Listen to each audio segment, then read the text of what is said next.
Assalamualaikum everyone. Welcome to Unrushed with Nadia, where we slow down, deep dive, and let the conversation flow. I'm very pleased to have a special guest today. She is lovely and competent. Let's welcome Shayma Kurz, CEO of Digital Advice Consulting. Assalamualaikum Shayma, how are you doing? Hi, I'm good, Nadia. How are you? Good, how are you doing? Good so far. Everything is fine. How is everything on your end? Everything is super well. I was just going through your list of accomplishments, and you specialize in AI readiness, workplace upskilling, and agile enablement. You're very passionate about empowering female leaders, and you also help governments, SMEs, and startups to drive growth and innovation in this digital age. So, this is really important and relevant work that you are doing. Yes, it's actually the passion of me, what I'm doing. I'm the CEO and founder of Digital Advice Consulting. So what we're doing is helping governments and organizations and individuals truly getting AI ready, and not just the technologically part, but also in leadership, culture, and workforce capability.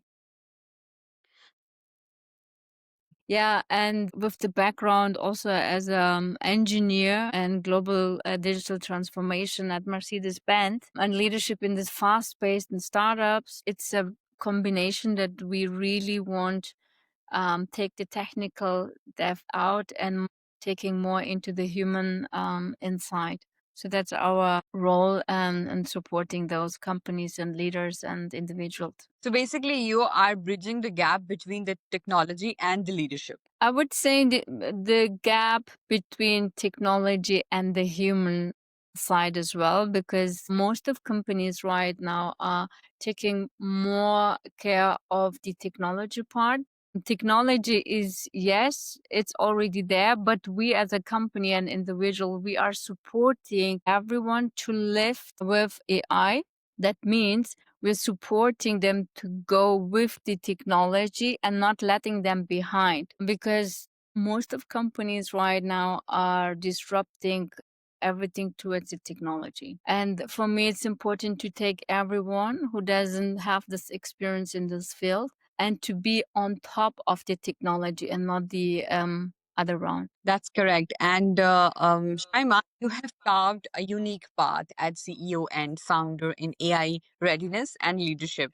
What was the pivotal moment that led you to pursue this journey since you are an engineer? Yeah, it's a good question. For me, it's actually very important. Where, as I mentioned also before, a lot of organizations are investing heavily in the technology, but we're completely unprepared from leadership, cultural, and operational standpoint. I mean, after leading a large scale digital and data transformation in environments like from Mercedes-Benz, where I was 14 years with them through startups, I saw the pattern. And it's not only during that time that I spent 14 years, it's also even right now. Technology was advancing faster than people and the processes. So this gap become actually my own mission. So how can I help those to overcome these challenge which we have currently right now here? That was really, really important. Somebody has to see and look for the gaps, because what happens is when there is a new technology, people are so busy in absorbing that they do not see that have they even absorbed all the aspects of it. I think this also happens. And your focus on empowering female leaders is very inspiring. And what do you believe is the most important quality for women to excel in the leadership roles, particularly in tech and AI, from your perspective? It's a good question. So, for me personally, the most important quality is actually having courage. So, having the courage to take the space to speak up, to challenge the status quo, and also to trust your own expertise, even when you're the only one woman in a room full of male dominated environment. When most females are actually underestimating themselves when they are in a room full of crowd, they're tending actually to silence their own voice them, but they forget actually how much value they bring onto the table, or like if it's emotional intelligence, or Is it cross-cultural sensitivity or the intuition that we as a woman or mother or engineer we have?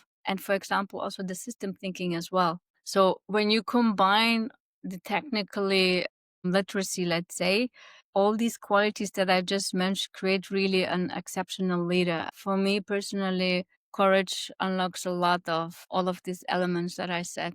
This is very solid argument, Shayma. In fact, we have seen women when they are in a room where all the men are there, they just say, even if whatever we are saying is 100% right, is it right? They self doubt themselves. And have you ever encountered, I don't see you have ever encountered this problem, is face and the smile.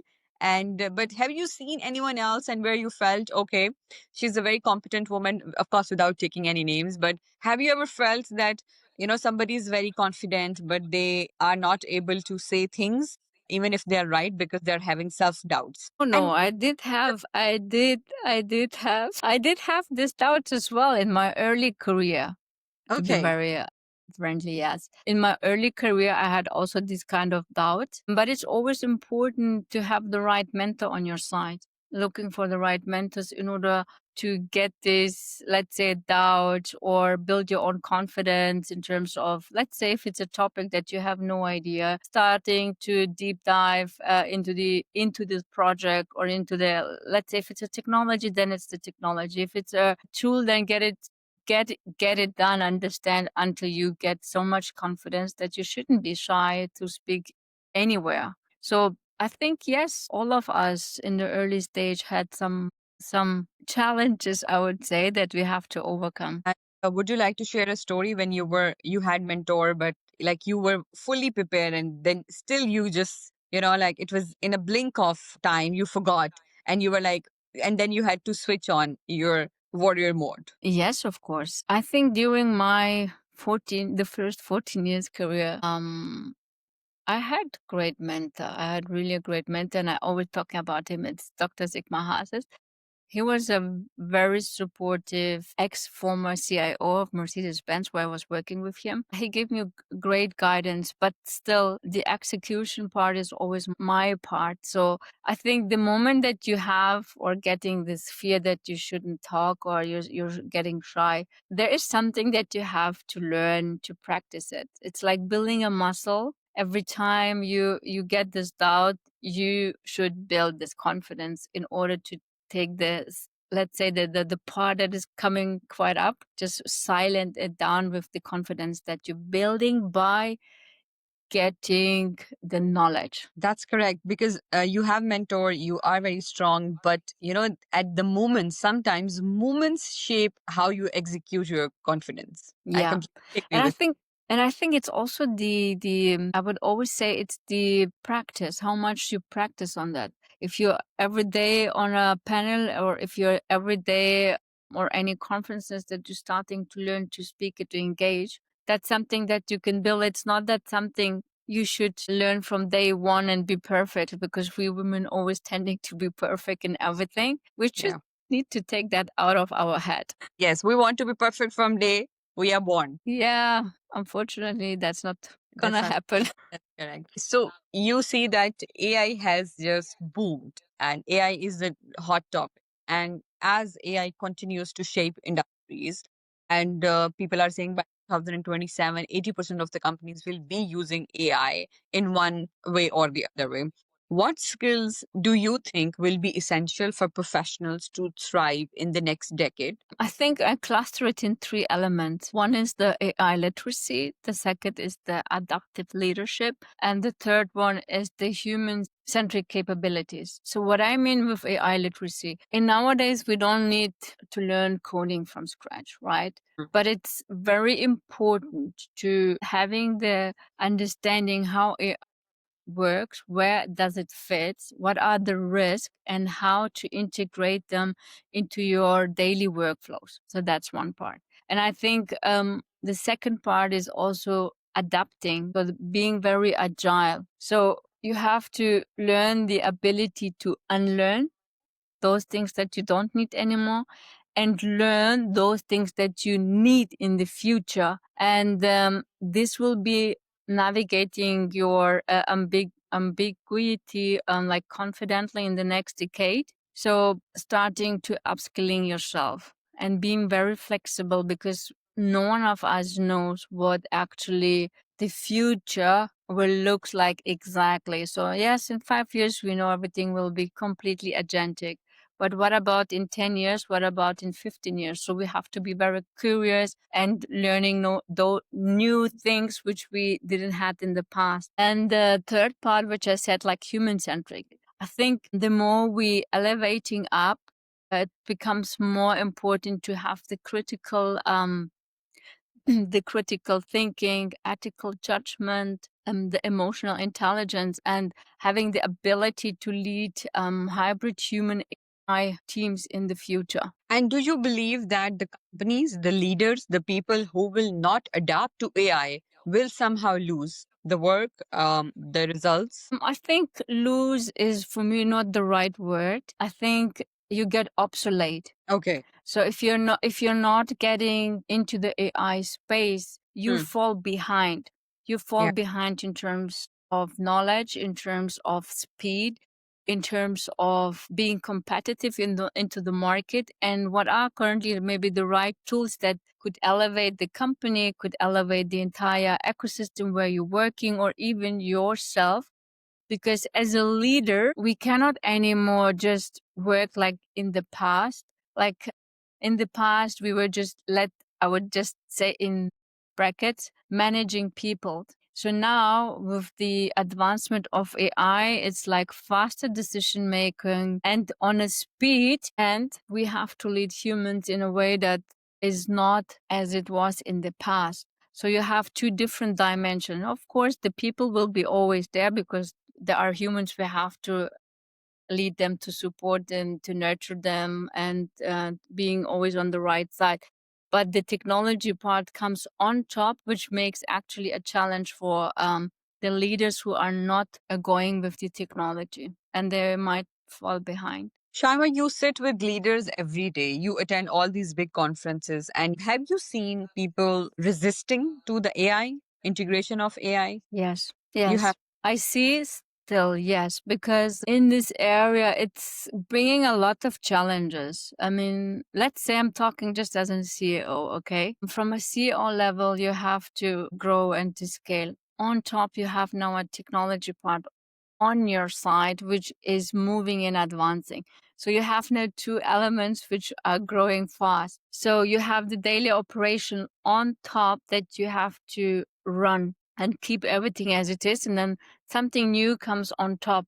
So the challenge is not that they are resisting the technology itself, but keeping something doing and then learning on top. That makes actually the challenge. This is where I see personally right now, Keeping because up. you have to find to keeping up actually with the speed. Because right now most of people say, wow, I love the technology part and it should help me, but I don't have this time. How shall I keep with the speed? Because the moment that we go over the night and sleep and the next morning we come, there's something new again. Yeah. So but I always give this kind of advice: start to experiment, at least to learn, to see how it works. And of course, if not this month, next month, but you need to jump into this train, I would say. Otherwise, you will be left behind. It's really important that you pace up with the speed because things are changing very fast and there is a new technology every single day. Yes, indeed. Yeah, I will also ask you one thing that AI has taken everything by storm, but we will agree, or I don't know if you will agree with me, that there is no knowledge as on AI, like how to learn AI, how to learn ever new changing software. Every day there is a new discovery. How do we learn it? And do you see that the content creators who have no idea about what the AI is, but because they have a lot of followers and they are able to convince the people that they should take their course, and then people spend money, take their course, and at the end of the day they learn nothing. How do you see this? Do you see this is also a problem, that the right knowledge of AI is not there, like the right experts are not there in quantity? I wouldn't say this. Like I'm from a background computer engineer now more than 15 years. And what I see the gap is those people who doesn't have the expertise or the curiosity in terms of technology, they are tending to stop to look for knowledge or finding the right area to learn something. But right now, all the giants like Microsoft, Google, those companies are heavily investing in free AI trainings across the globe. Okay. So you have even free AI trainings from Microsoft. You have from Gemini, free, like also from all the let's say giants which are currently on the market. Even OpenAI are providing free AI trainings. But the thing is the curiosity of the people if they're learning or not going into this direction. So this is what I see, because I see also across, I mean, not only in the leadership area, but I see it also in the younger generation as well. So they are tending to doing something, but they don't find the time just to sit in and learn. Because they're too busy on scrolling. Younger generation Unfortunately, yes. is much busier than any generation. Younger generation is busier than a CEO, the president, the army chief, everyone. And because they have a responsibility to scroll the phone and staying on the social media all day. So one thing that I'll personally thank you, because I also wanted to learn that if I want to integrate AI in my videos, how can I make my videos better? How can I make my podcast more effective? Please have a look on the yes, because please have a look on the free AI trainings which are on the market available. You just need to go into Google and starting to research. You will find a lot of access and free access to do it, even learnings, machine learning, NLP. So there are a lot of stuff that you can learn, or even upskilling yourself, not having even the, let's say, the cost expensive trainings which are also provided, or even there are a lot of training providers, like where you just pay for few amounts, but the outcome is quite great. It calls Udemy. Udemy, for example, this is something where you can have a look on it. Maybe I don't know the rates now, but they are very low level in terms of the price, but high effective trainings as well. Because I have seen a lot of youngsters who are interested, but they see, okay, it's very expensive, it's not matching the budget. And of course, I'll be very happy to provide this information to my audience also, so that everybody can start learning, so that they do not fall behind. And, I will ask you a question that leading in such a high pressure environment like IT must be very challenging. How do you personally manage stress and stay balanced? It's not always easy to challenge, to keep with the speed and all the challenges that we have. But I think for me personally, there are few areas that I keep myself resistant. Being a mother, being an engineer, being a leader, being a CEO, or even in the beginning of my company, a founder, it's not always easy. I think what keeps me really alive is having like my daily routines. Like I'm having the reflection. I wake up every morning at 5 o'clock to pray. So I'm Muslim. So I'm doing my 5 time prayings a day. Mashallah. And then setting like a clarity. What are the 3 major points or activities or tasks that I have to deliver today? And the second part is, I think, the boundaries.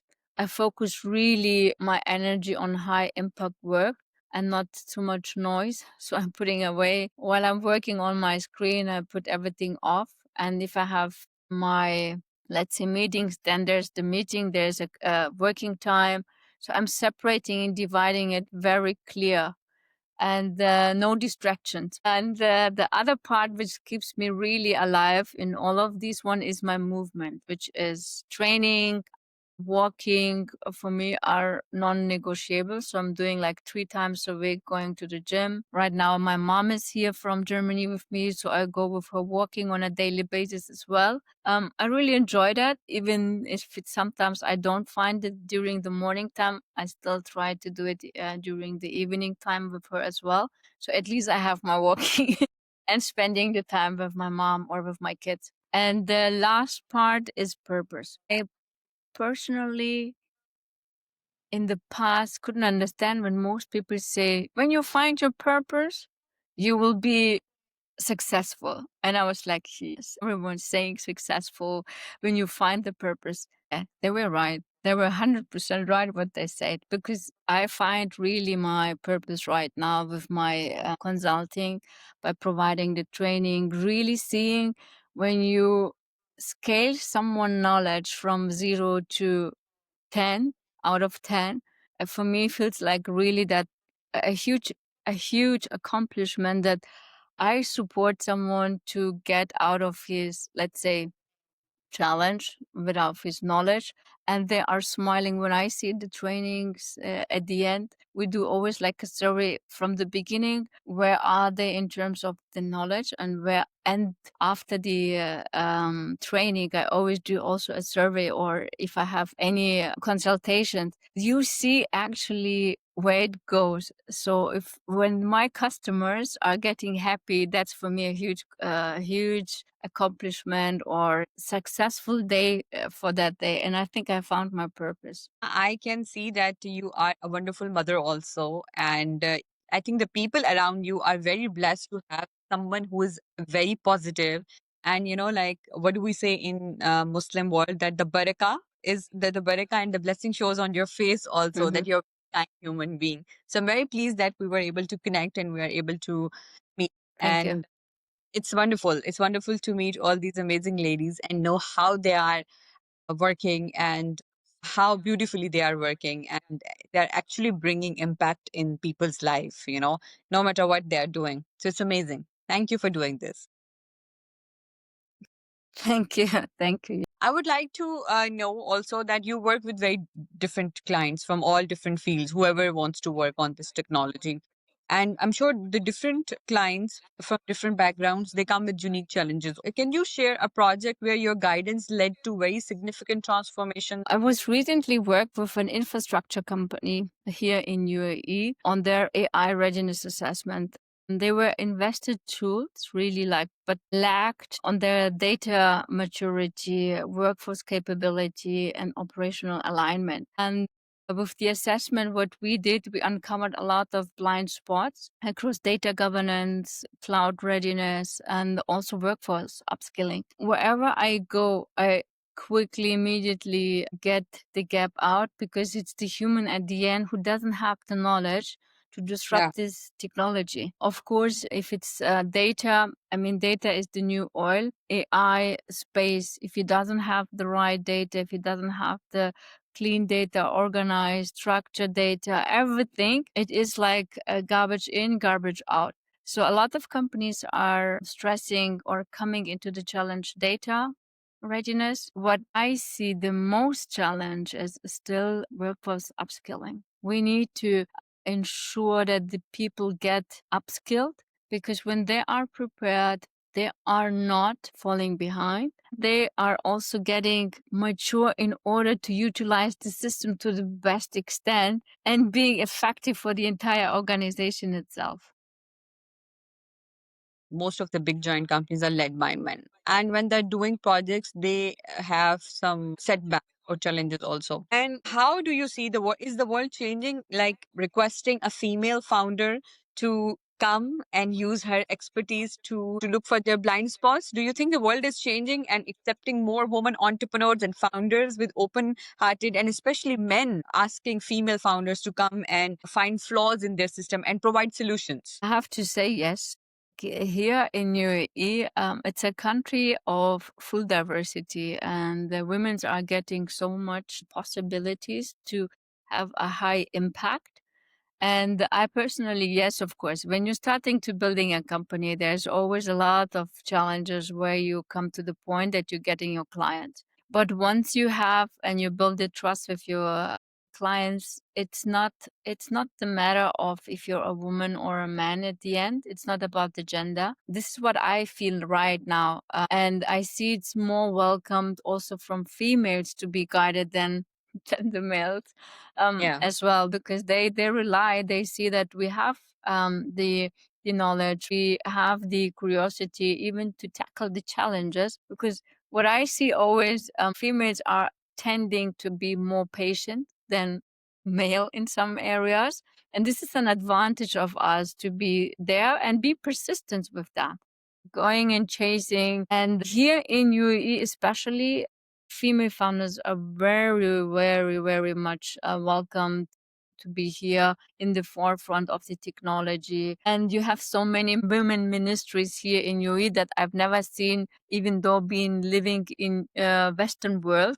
It's a completely different way. So as a woman in this region here in the Middle East, you're very welcome in terms of the quality that you bring, especially with technology. This is wonderful. You have talked about the leadership, the required leadership qualities staying relevant, But I would like you to, other than that, I would like you to tell us about two leadership qualities that you think are very crucial in this digital era and digitally driven world. And how can the leaders stay ahead of the rapid change? Sorry, I have always these three points, and there are, from my point of view, three qualities which define the modern leaderships. One is the curiosity, the second one is agility, and the third one is the inclusiveness. Okay. So what I mean with curiosity, we need to stay very open, asking the right question and embracing really innovation instead of fearing it. So we